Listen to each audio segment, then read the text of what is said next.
السلام علیکم، welcome to the عبداللہ شو۔ آج ہمارے ساتھ موجود ہیں ساہیوال کی معروف سماجی، علمی، ادبی اور ساہیوال کی ادبی تنظیم کے دانشکدہ کے صدر، خوبصورت لہجے کے نوجوان شاعر راؤ نعمان۔ السلام علیکم سر۔ وعلیکم السلام جی، کیسے ہیں سر؟ جی اللہ کا شکر، آپ سنائیں؟ زبردست۔ اچھا سر، ہم نے آپ کو بلایا یہاں تو ہم چاہتے ہیں کہ آپ اپنے بارے میں وہ چیزیں بتائیں جو آپ چاہتے ہیں کہ لوگوں سے ہم شیئر کریں اور ان سے لوگ مستفید ہوں۔ جی بہت شکریہ کہ آپ نے آج مجھے اپنے اسٹوڈیو میں آنے کی دعوت دی، ویلکم۔ اس پہ میں آپ کا انتہائی مشکور ہوں۔ جی ویلکم۔ اچھا سر، آپ نے آپ کا کیریئر کا آغاز کب سے کیا؟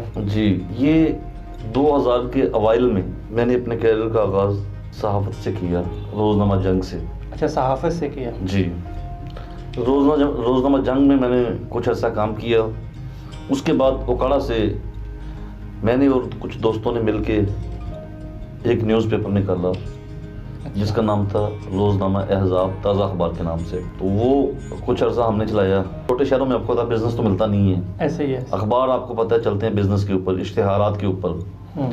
ہم نے جو سوچا تھا وہ نہیں ہوا، اور آخر کار جو ہے وہ اخبار کے دفتر کو تالے لگ گئے، ہم نے اخبار کو چھوڑ دیا۔ اچھا، کتنی دیر آپ نے کام کیا صحافت میں؟ صحافت میں 2 سال میں نے روزنامہ جنگ میں کام کیا، اچھا اور پھر 2 سال ہی میں نے اپنا اخبار چلایا۔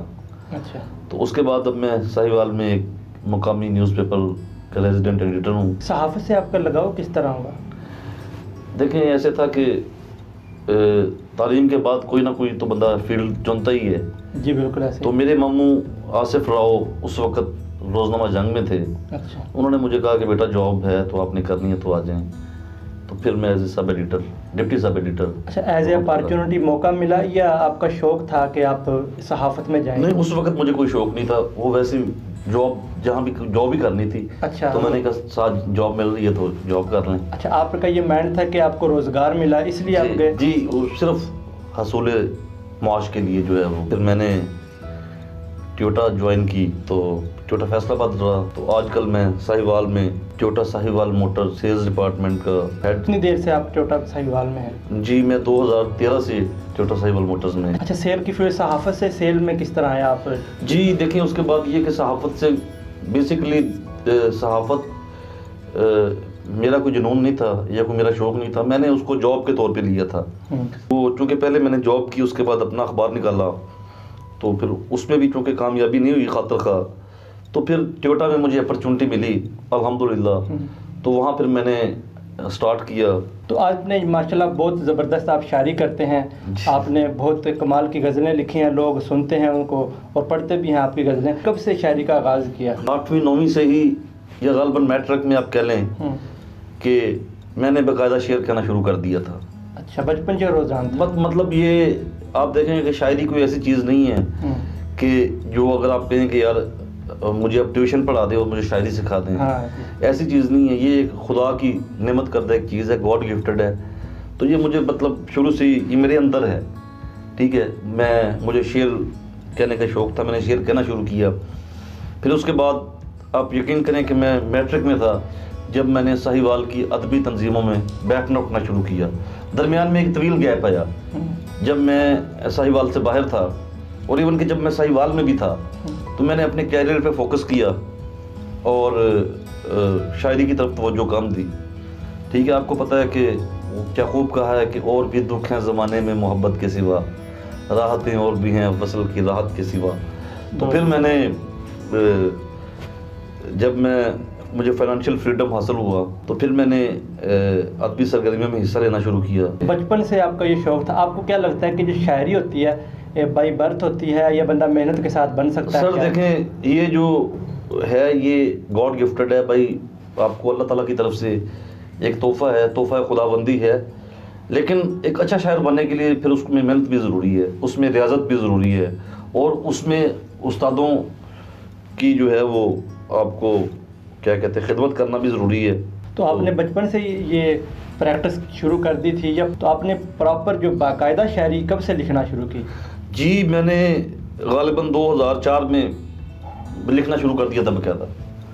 2004 میں؟ ہاں، یعنی 15-16 سال پہلے الحمدللہ میں نے لکھنا شروع کر دیا تھا، لیکن میں کم لکھتا تھا۔ پھر ایک وقت آیا کہ پھر میں نے زیادہ لکھنا شروع کیا، پھر ایک وقت ہے کہ پھر میں نے کم لکھنا شروع کیا، تو الحمدللہ آج کل میں پھر لکھ رہا ہوں۔ اچھا، یہ ایک خاص کیفیت ہوتی ہے جب آپ شاعری لکھتے ہیں یا کسی ٹائم بھی؟ نہیں جی، یہ ایک کیفیت ہوتی ہے، لیکن یہ کیفیت آپ پہ کسی بھی ٹائم طاری ہو سکتی ہے۔ یہ ضروری نہیں کہ آپ سوئے پڑے ہوں یا جاگ رہے ہوں یا تنہائی میں ہوں یا جنگل میں ہوں یا نہر کے کنارے، یہ آپ کو آمد ہے، یہ کسی بھی وقت ہو سکتی ہے۔ آپ کو مجمع میں بھی آمد ہو سکتی ہے اور آپ کو تنہائی میں بھی ہو سکتا ہے آمد نہ ہو۔ اچھا، شاعری جی ایسے ہی کسی بھی ٹائم آپ کے مائنڈ میں کوئی بھی آئیڈیا آتا ہے تو آپ کس طرح لکھتے ہیں؟ سر دیکھیں، بیسیکلی عبداللہ صاحب یہ ہے کہ خیال آفرینی ہے، ایک خیال آپ کے ذہن میں آتا ہے، ٹھیک ہے؟ مثال کے طور پہ آپ کسی بزرگ کو محنت کرتے دیکھتے ہیں اور آپ یہ سمجھتے ہیں کہ یار اس عمر میں اس کو محنت نہیں کرنی چاہیے، اس کا حق بنتا ہے کہ یہ گھر میں بیٹھے، اور اس کو تو یہ غربت و افلاس و بھوک، مطلب آپ کے اندر جب ایک حساس دل ہوتا ہے، شاعر بہت حساس ہوتے ہیں، تو پھر وہ جو خیال آپ کے اندر آتا ہے تو وہی آپ کو جو ہے وہ شاعر بنا دیتا ہے۔ اسی طرح مطلب جب آپ کوئی بھی جذبہ آپ پہ حاوی ہو جائے، چاہے آپ محبت آپ کے سر پہ چڑھ جائے، پھر بھی آپ شعر کہنا شروع کر دیتے ہیں۔ آپ کا کہنے کا مطلب یہ ہے کہ جو ایک شاعر ہوتا ہے اس میں عام بندے سے زیادہ فیلنگز ہوتی ہیں؟ جی جی بالکل، شاعر جو ہوتا ہے وہ عام بندے سے بہت زیادہ جذبات رکھتا ہے، ٹھیک ہے، وہ سینسٹیو ہوتا ہے اور وہ بہت زیادہ محسوس کرتا ہے، بہت حساس ہوتا ہے۔ سر آپ کے جو پسندیدہ شاعر ہیں وہ کون ہیں؟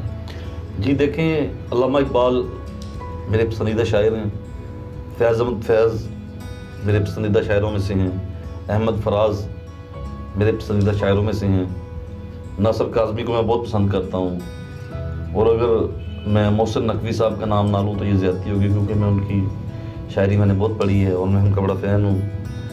تو اگر آپ موجودہ شاعروں میں آپ کہیں تو عباس تابش ایک بڑا نام ہے شاعری کا، اور باقی اگر آپ نوجوان شعراء کی بات کریں، مبشر سعید اس وقت جو ہے نوجوان شعراء میں آپ کو اس کی نمایاں ایک اہمیت ہے، اچھے شعر کہتا ہے، اچھا نوجوان ہے۔ اچھا، یہ آپ کے پسندیدہ شاعروں میں سے شاعر ہیں جن کا آپ نے تذکرہ کیا؟ جی۔ تو آپ کوئی ایسا شاعر جو آپ کہتے ہیں کہ یہ میرے استاد ہیں اوصاف شیخ صاحب، میں ان کو فالو کرتا ہوں، ان کو پسند بھی کرتا ہوں۔ اصلاح آپ کن سے لیتے ہیں؟ دیکھیں، ایک زمانے میں میرے مرحوم و مغفور دوست، اللہ ان کو غریق رحمت کرے، اعزت عزیز صاحب، ان سے میں نے بہت کچھ سیکھا، وہ بھی میرے استادوں میں سے ہیں، ان کے ساتھ میں نے بہت وقت گزارا اور بہت سیکھا۔ 27 دسمبر کو ان کا انتقال ہوا 2020 میں۔ باقی ایک طویل عرصے سے اوصاف شیخ صاحب ہیں، ان کے ساتھ میں ڈسکس کرتا ہوں، وہ مجھے درست کرتے ہیں، مجھے بتاتے ہیں کہ اس طرف نہیں اس طرف جانا ہے۔ اچھا، آپ نے سر جو شاعری ہے وہ زیادہ کس لینگویج میں لکھی ہے؟ اردو میں، پنجابی میں، یا کون سی زبان میں آپ نے زیادہ شاعری لکھی؟ میں نے دیکھیں جی، بات یہ ہے کہ اردو میں شاعری کی ہے، ٹھیک ہے، اردو کی چونکہ ایک ہماری قومی زبان ہے، دنیا میں جہاں جہاں بھی آپ کی جو مدر لینگویج ہے، کیونکہ جو بندہ ہوتا ہے نا مدر لینگویج میں لکھتا ہے، اس کے جو احساسات ہیں، خیالات ہیں، وہ زیادہ روانگی سے نکلتے ہیں۔ جی بالکل، جو میری مدر لینگویج ہے وہ ہے ہریانوی، ٹھیک ہے، ظاہر ہے کہ ہم پیچھے سے انڈیا سے ہریانہ کے ہیں، تو ہریانوی میں نے بہت سارے شعر کہے ہیں، تو انشاءاللہ پہلے میرا یہ خیال تھا کہ شاید چونکہ ہریانوی لوگوں کو سمجھ نہیں آتی تو اس میں شاعری کروں گا تو اس کا فائدہ کیا ہوگا، لیکن اب میں نے فیصلہ کیا ہے کہ میں ہریانوی میں اپنی شاعری پہ مزید اب غور کروں گا اور زیادہ جو ہریانوی ہے، ہندی ہے، اردو میں اس میں زیادہ فرق تو نہیں ہے، ملتی جلتی زبان؟ جی ملتی جلتی ہے، ہندی، ہریانوی اور اردو۔ اگر آپ اپنی جو مادری زبان ہے اس میں شاعری کریں تو آپ کا جو فلو ہے، لفظوں کی روانگی ہے، وہ زیادہ بہتر ہے؟ ڈیفینیٹلی، بالکل۔ دیکھیں انسان کی زبان، دیکھیں مادری زبان میں ہی انسان سوچتا ہے، اگر میں سوچتا ہوں نا، میرے ذہن میں کوئی خیال آتا ہے تو وہ مجھے اپنی مادری زبان میں آتا ہے، اس کو میں کنورٹ اردو میں یا پنجابی میں ضرور کر سکتا ہوں، اس کو پھر ہم تروڑ مروڑ کے دوسری زبان میں لے کے جاتے ہیں۔ لیکن حقیقت پوچھیں تو جو اپنی مادری زبان ہے اس جیسا مزہ آپ کو کسی زبان میں نہیں آ سکتا۔ ایسے ہی، اور جتنے بھی بڑے شاعر ہیں وہ انہوں نے اسی زبان میں لکھا ہے جو ان کی اپنی زبان۔ انسان اپنے گھر میں بولتا ہے، وہ انسان جو وہ زبان ہے وہ زیادہ اس کے لیے آسان ہے اس میں لکھنا۔ جو ہے آنے والے وقت میں جو زیادہ شاعری جو آپ ہریانوی اپنی جو مادری زبان میں کریں گے؟ جی میں بالکل، اب چونکہ سوشل میڈیا کا دور ہے تو اب آپ کو پتہ ہے کہ ہریانہ میں بھی وہ ہر بندے کے پاس موبائل ہوگا، ٹھیک ہے، تو اگر ہم ہریانوی میں شاعری کریں گے تو ہندوستان میں جو ہمارے دوست بھائی بیٹھے ہیں ہماری زبان کے، تو ڈیفینیٹلی ان تک بھی جو اچھی شاعری ہوتی ہے وہ تو ہر جگہ تک پہنچتی ہے۔ بالکل آپ کی بات درست ہے۔ تو آپ نے جو شاعری ہے زیادہ وہ کس موضوع پہ لکھی ہے؟ سر میں نے مختلف موضوعات پہ لکھا ہے، لیکن میرا جو سب سے بڑا سبجیکٹ ہے وہ محبت اور عشق ہی ہے. باقی معاشرتی مسائل کے اوپر بھی میں نے لکھا ہے، نعتیں بھی لکھی ہیں. زیادہ موضوعات آپ کا رومانوی ہے؟ جی رومانوی پہلوؤں پہ میں نے زیادہ شاعری کی ہے. جی میری آپ کو شاعری میں رومانویت زیادہ نظر آئے گی. زبردست. تھینک یو سر، بہت اچھا لگا ہمیں آپ سے مل کر. بہت شکریہ. Thank you.